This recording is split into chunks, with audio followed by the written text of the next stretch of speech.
Vous faites bien de nous suivre sur Malaika Télévision et bon matin de ce mardi 3 janvier se poursuit et nous sommes dans notre rubrique On fait le point et aujourd'hui tout simplement nous parlons de pour qu'une année compte. C'est le thème qui a été exploité, n'est-ce pas, dans notre instant motivation la semaine avant, n'est-ce pas, les festivités, mais aujourd'hui nous faisons le point dessus. Pourquoi? Parce que pour être fier après, n'est-ce pas, avoir passé toute une année, 12 mois de travail, de labeur et tout ça, bah écoutez, il faut savoir certaines choses.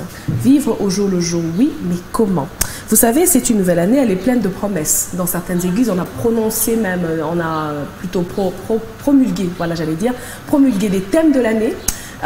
Lorsque vous êtes peut-être dans une société sérieuse, bah écoutez, on vous a parlé justement des objectifs que vous devez avoir. C'est une très bonne chose. La sensation de renouveau, elle est là, surtout pendant le mois de janvier. En tout cas, on sent cette sensation de renouveau. C'est très bien, mais ça va durer combien de temps? C'est au mois de janvier qu'on fait des objectifs, c'est très bien, mais ça va durer combien de temps, cette euphorie ou cet état de motivation? Et nous faisons le point aujourd'hui avec notre coach, le coach Israël Kayembe, qui est avec nous. Bon matin, coach. Bon matin, Alice. Alors, du coup, avec vous, justement, on en parle. La première question que j'ai pour vous, c'est de savoir, est-ce qu'une nouvelle année crée de nouvelles habitudes? Une nouvelle année ne crée pas de nouvelles habitudes, mais une nouvelle année offre de nouvelles opportunités. Très bien. Parce que les habitudes sont faites et bâties intentionnellement.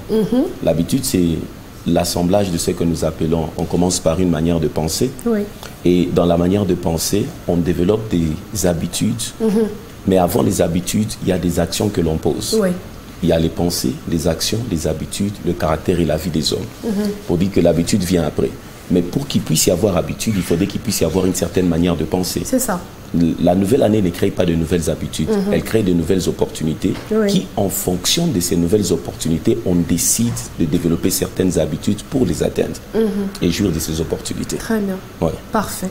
Alors, ma deuxième question pour vous. On sent que tout est nouveau. Hein, en tout cas, avec une nouvelle année, tout est nouveau, très bien. Et on peut facilement oublier les actions qu'on a posées l'année d'avant. Absolument. Donc, est-ce qu'il faut se souvenir de l'an qui vient de passer? Faut-il s'en souvenir de manière positive, dans ce que j'ai pu faire, ou de manière négative, ce qui m'a manqué? Ok. En fait, le principe est le suivant. Le passé n'est pas un endroit de résidence, mais le passé est un endroit de référence. Très bien. Parce que quand quelque chose est passé, il n'y a pas que des bonnes ou des mauvaises. Mais quel que soit ce qui est arrivé, nos souvenirs sont importants pour ce que nous appelons le capital émotionnel. Très bien. Parce que l'homme est composé du coefficient intellectuel, du coefficient émotionnel et du coefficient spirituel. Et le coefficient émotionnel est au milieu. Okay. Quand il est déséquilibré, il absorbe le QI et le QS. Wow. Mais quand il est bon, il permet à ce que le QI et le QS se développent bien. Par exemple, certains élèves, quand ils ont commencé à étudier, il était premier de sa classe, mais dès qu'ils commencent à aimer une certaine fille, vous sentez que les résultats baissent. Ah, ça c'est pas faux. Parce que le coefficient émotionnel subit une certaine variation. Très bien. Alors, ce qu'il faut faire avec le passé, c'est qu'il faudrait s'y référer pour tirer les bonnes leçons et surtout affermir les choses dans lesquelles on a été fort. On ne va jamais être fort en tout. Mais lorsqu'on a découvert que telle chose nous a bien souri et que c'est une zone de force pour nous, on doit s'y investir. Parce que le développement de l'homme est lié à sa zone de force. Très bien.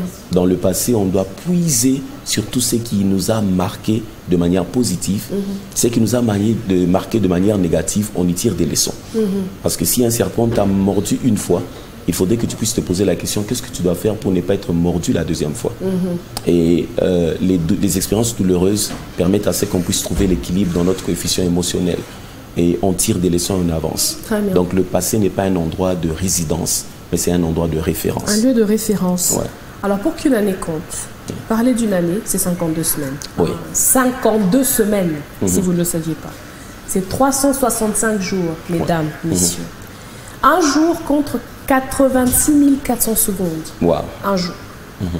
Du coup, pour qu'une année compte, est-ce que ça veut dire qu'il faut que chaque jour compte? Est-ce que c'est ça que ça veut dire? En fait, c'est ça en fait, c'est que ça veut dire. Parce que c'est ce que vous faites de chaque jour qui détermine comment l'année va terminer. Ok. Ce sont les intentions que vous avez quotidiennement qui bâtissent votre année, qui forment votre année. Si vous n'avez pas un plan quotidien, l'année ne servira à rien. Parce qu'au fait, le temps, c'est ce que nous appelons dans le coaching la monnaie de la vie. Oui. Chaque fois que quelqu'un vous donne de son temps, il vous donne une partie de sa vie. Mais le temps de la personne s'estime d'abord en termes de 24 heures. Ce que tu fais de la journée. Et ce que tu fais de la journée doit être couvert d'une chose, vivre intentionnellement. Okay. En d'autres termes, ce que tu fais intentionnellement au quotidien, c'est ce qui fera que l'année compte. Ça, c'est le quoi. Mais maintenant, il faudrait parler du comment et du pourquoi nous devons le faire intentionnellement. Okay. Dans le comment, c'est-à-dire intentionnellement pour qu'une année compte, il faudrait s'investir dans la vie des autres. La première des choses qui fait que l'année de quelqu'un compte, c'est le fait de vivre intentionnellement au quotidien pour ajouter un plus à la vie des autres. Mais celui qui vous écoute maintenant pourrait dire, mais coach, moi-même d'abord, Michel est né chat comme on dit. J'ai pas encore tout ce que je veux. Je veux m'investir chez les autres. Qu'est-ce que moi j'ai pour donner aux autres? C'est un mensonge. Chaque personne a la capacité d'influencer 5 personnes. Une personne a la capacité d'en influencer 5. 5 personnes. D'accord. Même les petits-enfants comme les grands. Ouais. Il y en a qui le découvrent de manière consciencieuse, mais il y en a qui sont encore inconscients par rapport à cela. C'est comme ça, par moment, quelqu'un peut mettre juste une simple citation sur son statut, mais après, il y a des personnes qui prennent parce que les personnes trouvent en elles un modèle. Et nous permettons à ce que les gens se découvrent dans des séances de coaching pour leur faire comprendre qu'il faudrait que tu sois conscient de ce que nous appelons l'influence. Chaque personne influence au moins 5 personnes. Et toute personne a quelque chose à donner à quelqu'un parce que nous avons été bâtis sur le principe de la vie qui est libérée et celle qui se développe. Sinon, nous devenons comme la mer morte. La mer morte, elle accumule les eaux, mais elle ne libère pas les eaux. Et dans la mer morte, rien ne vit. Il n'y a pas de poisson, il n'y a pas de vie parce qu'elle accumule simplement les eaux. Et si vous ne voulez pas vivre le principe de la mer morte, mais être le principe de l'océan, de la vie, il faudrait que vous puissiez vous déverser dans quelque chose. Vivre intentionnellement, ajouter de la valeur aux autres doit être le must quotidien. Ajouter de la valeur à l'autre. Parce qu'il n'y a pas un grand investissement. Quand on te pose la question, qu'est-ce que tu as fait? Quand tu diras, j'ai des comptes en banque, j'ai des maisons, j'ai des maisons. Si tout ce que nous faisons n'aide personne à avancer, en principe, on n'a rien fait. Les grands leaders dans le monde sont reconnus non pas pour leur réalisation en termes de bâtiments, mais les grands leaders sont reconnus en termes d'affectation des vies des gens. Ça, c'est pas fou. Ouais. Et j'aime beaucoup, d'ailleurs, comme on est dans le média, Oprah. Aujourd'hui, on a même adopté dans l'Académie française Opracisé. Opracisé. Oui, on parle de Oprah, on l'a introduit parce qu'on s'est rendu compte que tellement elle est devenue une figure emblématique d'influence et il y a des vies des personnes qui ont été affectées par son quotidien. Mais ce n'est pas de manière accidentelle, mais c'est intentionnel. Très bien. Si nous voulons qu'une année compte, vous allez vous rendre compte que dans tous les domaines, il y a des citations qu'on a données. Benjamin Franklin dit que dans le monde, lorsque vous aidez quelqu'un à porter sa charge, dans ce monde-là, vous ne devenez pas inutile, vous devenez utile. C'est un homme des sciences. Et lui, quand il est dans son laboratoire, tout ce qu'il fait, c'est pour qu'il puisse arriver à enlever quelque chose qui pèse de la vie de quelqu'un au travers de sa science. Le faciliter la tâche. Aujourd'hui, par exemple, on a l'informatique, le traitement automatique de l'information. Avant, c'était quand même douloureux de traiter l'information, mais ces hommes des sciences nous ont permis d'enlever quelque chose. Ils ne sont pas inutiles. Ils ont ôté un poids. Ils ont ôté un poids. Et dans les domaines politiques, il y a quelqu'un comme Mahatma Gandhi qui dit que nous nous retrouvons lorsque nous nous perdons à servir les autres. En d'autres termes, si vous dites que vous poursuivez réellement un idéal politique, il faudrait que l'on sente que ce que vous poursuivez est pour la cause de plusieurs personnes. Très bien. Si dans ce que vous poursuivez, personne ne s'y retrouve, c'est-à-dire que vous ne poursuivez rien. Pour savoir que vous êtes un leader, il faudrait qu'il y ait des gens qui vous suivent. Mais pour que les gens vous suivent, il faudrait qu'ils se sentent absorbés par la cause que vous défendez. Ça, ce sont les gens de leaders. Il y a quelqu'un comme Jim Rohn, lui, c'est dans le domaine de l'entrepreneuriat. Il dit que quand vous commencez à servir, vous êtes très bien aligné pour la grande richesse, la grande renommée, la grande. En d'autres termes, lorsque vous servez, c'est la qualité du service que vous rendez qui détermine les rémunérations que vous aurez. Très bien. Même les hommes d'église, l'impact spirituel que vous faites dans la vie des gens détermine l'impact matériel qu'ils font dans votre vie. Et tout se résume en termes de servir. Et l'homme doit être au centre. Si vous n'avez pas un service à offrir, il n'y a pas de rémunération à gagner. Coach, en tout cas, quand vous parlez de service, ça nous ramène un tout petit peu allez, le domaine des services dans notre pays. Oui. Quand vous allez à la banque, quand vous allez dans les magasins, Oui. quand vous allez dans certaines institutions. Partout. Où il y a des personnes qui doivent vous servir, mais qui, bon, vous leur dites rien, quoi. Quand vous arrivez, ils boudent, ils vous ignorent et tout ça. C'est parce que souvent, on a pris des autodidactes. Tout celui qui n'est pas formé dans un domaine est candidat à la frustration. Et on a pris beaucoup d'autodidactes, même dans les stations-service. On a pris beaucoup d'autodidactes. Wow. Or, le service se forme. Aujourd'hui, quand vous allez dans le concert des nations, les États-Unis ont développé au moins 105 secteurs de services. Oui. Et c'est devenu comme ce qu'on appelle l'épine dorsale de leur économie. Très bien. Ils savent se déplacer même pour le nettoyage des chiens. Il y a des gens qui ont fait de l'argent dans ça. Oui. Ils disent non, vous n'avez pas besoin de vous déplacer. Ils arrivent. Et les gens qui boudent ont perdu aussi des clients. Parce qu'au fait de bouder, certaines personnes ont dit, en tout cas, je ne reviens plus à cet endroit. On m'a mal servi. Oui. Je ne vais plus dans ce restaurant. Il y a des gens qui ont laissé des commandes en cours. Oui. Il s'est énervé, il est parti. Mais il y a des endroits où vous allez bien, comment vous allez, on vous offre d'abord un sucré, tout ça, bien que ça sera payant, mais la manière dont on vous sert, ça vous met à l'aise. Et ça vous fidélise. Oui. Parce qu'il y a un rapport entre la qualité de service, la confiance et la sécurité. Waouh. La manière dont vous servez les gens, c'est une qualité de service qui engendre une confiance. Oui. Et les gens se sentent sécurisés. C'est ça. C'est ça. Même en tant que leader, très bien. Quand les gens ne savent pas vous faire confiance, il y a un problème. C'est là-bas directement où on entre dans la brèche de l'intégrité. Ce que vous êtes, ce que vous pensez et ce que vous dites engendre la base sur laquelle les gens vous font confiance. Et les gens se sentent sécurisés, même dans les services que vous rendez. Très bien.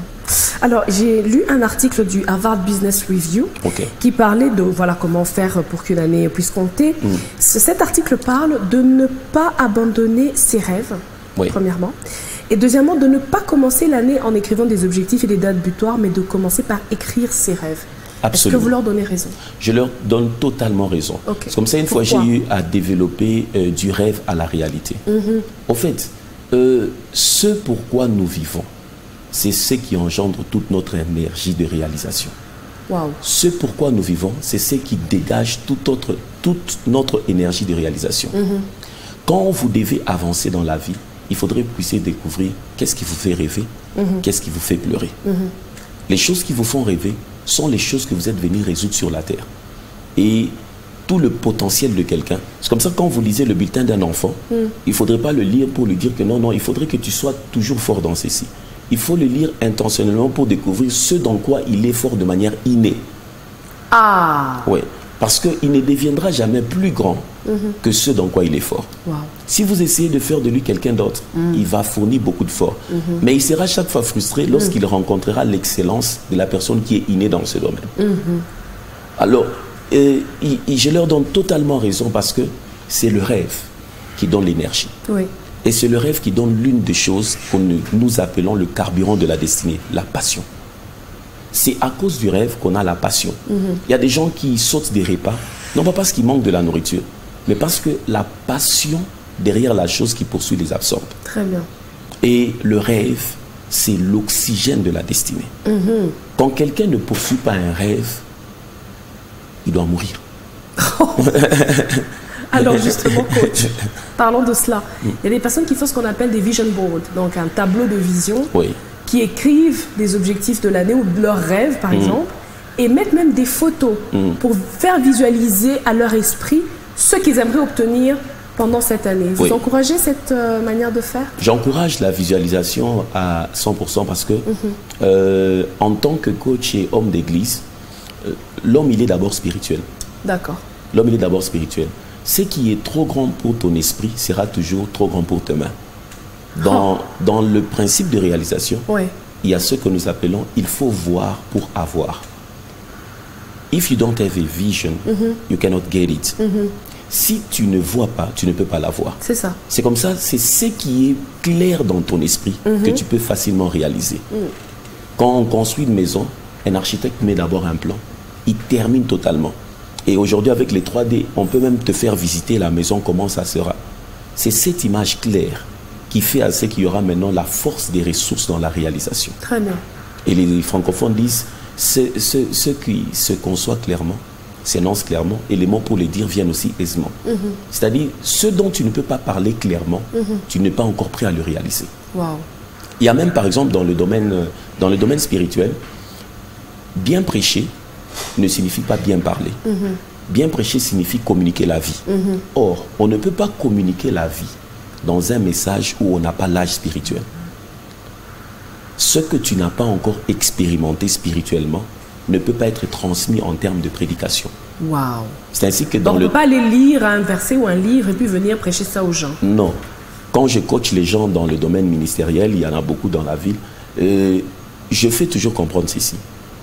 La partie de la Bible qui n'est pas encore une vie au-dedans de toi ne sera jamais transmise en termes de bénédiction. Ça sera des informations qui vont juste toucher les cerveaux, mais ça ne peut pas transformer quelqu'un. Wow. C'est comme ça, dans l'humilité, tu n'es pas quelqu'un qui peut prêcher toute la Bible. Tu dois prêcher dans l'espace de ton autorité spirituelle. Wow. Très Et bien. la visualisation est l'une des choses très importantes dans le domaine de la réalisation. Quand tu te réveilles dans l'année, tu dois être capable de voir qu'est-ce que je vais réaliser. Très bien. Si tu dois te marier, il faut que tu te voies à la commune, il faut que tu te voies à la salle de bénédiction, il faut que tu te voies. Il faut voir pour avoir. Très bien. Ma prochaine question pour vous, coach Israël Kayembe. Je rappelle que vous êtes coach motivateur, vous êtes homme d'église, pasteur. Mais j'aime qu'on m'appelle coach formateur. Coach formateur, Oui. très bien. Coach formateur, parce que motivateur, des fois, ça peut s'arrêter à un niveau. C'est pas faux. Alors, le même article de Harvard Business Review nous encourage à ne pas nous détourner de la douleur. Ils disent la douleur, entre parenthèses, la passion, parce qu'on parle de la passion du Christ, Oui. qui était sa douleur. La douleur est le signal qu'il est temps de grandir, de passer à une étape supérieure. Est-ce que vous pouvez commenter là-dessus? Oui.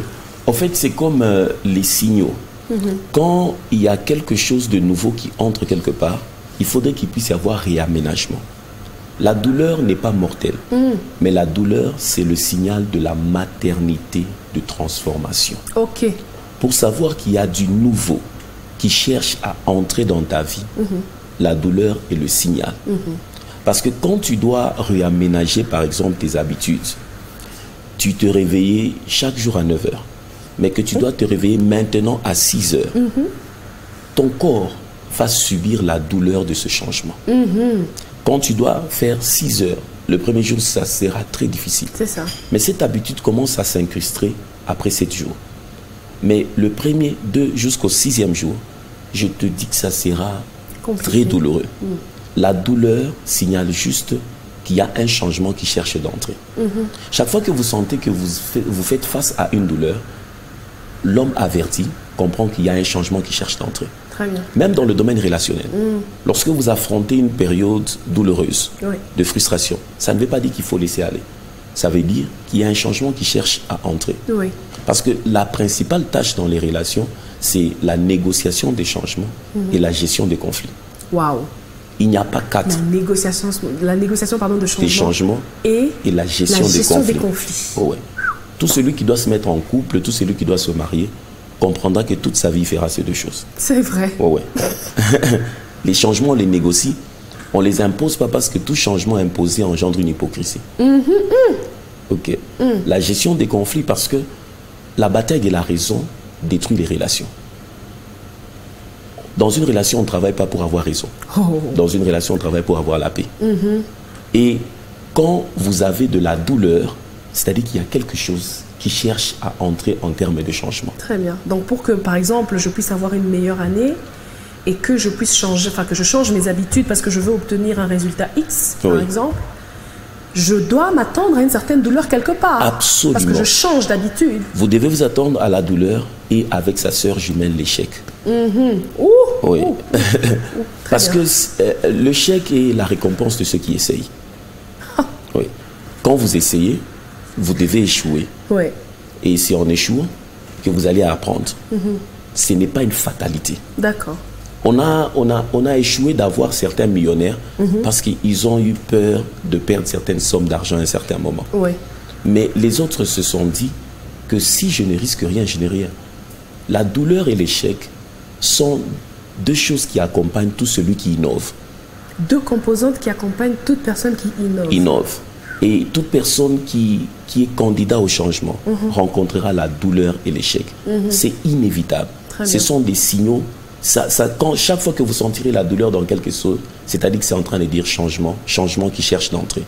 Donc faites de la place à ce changement. D'accord. Réajustez juste, et ça va aller. Parfait. Il nous reste encore deux petites questions pour terminer. Alors, pour qu'une année compte, est-ce qu'il faut se découvrir nécessairement? Parce qu'il existe des personnes qui ne connaissent ni leurs forces, ni leurs faiblesses, ni les opportunités qui se présentent à eux, ni les menaces à leur développement. Est-ce qu'il faudrait faire une étude sur soi-même? Comment est-ce qu'on arrive à se découvrir ses forces, ses faiblesses, les opportunités, les menaces, le SWOT comme on l'appelle, sur soi-même? Comment on arrive à le faire? On arrive à le faire en se posant des questions. En fait, on ne va nulle part lorsqu'on ne s'est pas encore défini. Le point de départ, c'est comme quand vous êtes dans un véhicule. Quand vous êtes sur P et que vous accélérez, le moteur te signale qu'il tourne, mais il n'avance pas. Parce qu'en fait, la boîte de vitesse n'est pas à l'endroit de partir. Le D, c'est comme quand quelqu'un découvre son identité. La crise d'identité est au cœur de beaucoup de frustration dans la vie de beaucoup de personnes. Elles veulent faire certaines choses, mais ne se sont pas encore définies. C'est lorsque nous terminons notre définition que nous pouvons avancer. Quand vous connaissez qui vous êtes, la première des choses, vous avez de la stabilité. L'identité nous donne de la stabilité. Très bien. L'identité nous donne le sens d'orientation. Et l'identité nous donne le droit de prospérité. Et l'identité nous donne de la sécurité. Quand quelqu'un ne connaît pas qui il ne peut pas avancer. Parce que qui vous êtes, c'est le grand ensemble dans lequel on découvre finalement notre passion. Quand on s'est défini, on découvre aussi les choses qui nous passionnent. Quand on s'est défini, on découvre aussi les choses qui nous frustrent. Les choses qui nous frustrent, ce sont les choses que nous sommes appelés à résoudre. Oh, on n'est pas appelé à les abandonner. Non. Tout ce qui te met mal à l'aise, c'est le message pour te dire que c'est toi qui es capable de changer cela.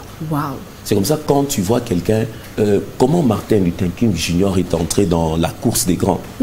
La manière dont on traitait les Noirs, ça le mettait mal à l'aise. Malcolm X aussi, ça le mettait mal à l'aise. Mais il n'était pas le seul à vivre cette réalité. C'est ça. Il y a d'autres personnes qui ont vieilli, grandi, mangé, ils sont restés très normaux dans cette situation. Chaque fois que tu te sens frustré par quelque chose, c'est ta vocation. Or, coach, non mais attendez, moi la question qui me vient tout de suite, c'est justement par rapport à la crise identitaire. Est-ce que c'est parce qu'on veut tous être conformistes, la peur d'être jugé, quand on sort la tête, quand on se définit, quand on devient différent, est-ce que la peur d'être jugé ne nous rend pas ce mauvais service-là aussi et qu'on préfère se conformer, être comme tout le monde au lieu d'avoir son identité et s'assumer en tant que tel? La question que je pose à celui qui réfléchit comme ça, c'est que comment veux-tu finir ta vie? Quand quelqu'un réfléchit comme ça, je lui pose la question, ok, je t'ai entendu, je te pose maintenant la question, comment veux-tu finir ta vie? Si tu veux finir ta vie dans les annales de l'oubli, il faut réfléchir de cette manière. Mais si tu veux que les gens se souviennent de toi, il faut aller au-delà de ça. Non, mais il y a des gens qui ont peur justement de sortir la tête parce qu'après on tape dessus. Si vous avez peur de sortir la tête, c'est-à-dire que vous n'êtes pas prêt à laisser un héritage qui sera célébré. Parce que le vécu de l'homme, ce n'est pas le nombre d'années, c'est qu'est-ce qu'il nous laisse en termes d'héritage. Très bien. Et quand un homme vit pour rien, c'est vraiment inutile. C'est une vie vécue sans trace, sans impact. Très bien. Celui qui a peur du fait qu'on va taper sur la tête, tout ça, c'est quelqu'un qui n'a pas encore répondu à la question « Que vais-je laisser après que je sois parti de la terre ?» Très bien. Mais celui qui vit pour bâtir un héritage, c'est celui qui est prêt à affronter toutes choses. Vous aurez toujours des personnes qui seront vos contradicteurs. C'est normal parce que tout celui qui amène du nouveau déstabilise un système. Et le système est entretenu par des personnes. Les premières personnes que vous rencontrez comme contradicteurs sont ceux qui sont à l'aise dans le nouveau système. Il n'a pas été facile de changer les machines tac, tac, tac, tac avec l'ordinateur. Tous les anciens papas se sont vus menacés parce qu'il y en avait d'autres qui n'étaient plus aptes d'apprendre l'informatique. C'est ça. Et ils ont vu que les postes étaient en train de partir. Alors que faire? Il faut saboter la chose, tout ça, tout ça. Mais quand le changement vient, quand on ne s'impose pas, on se sent absorbé. Et il est impératif de se dire que je rencontrerai des contradicteurs. Les personnes qui vont me contredire sont ceux qui sont à l'aise dans le système, qui me sentiront comme une menace. Les coups, on en aura.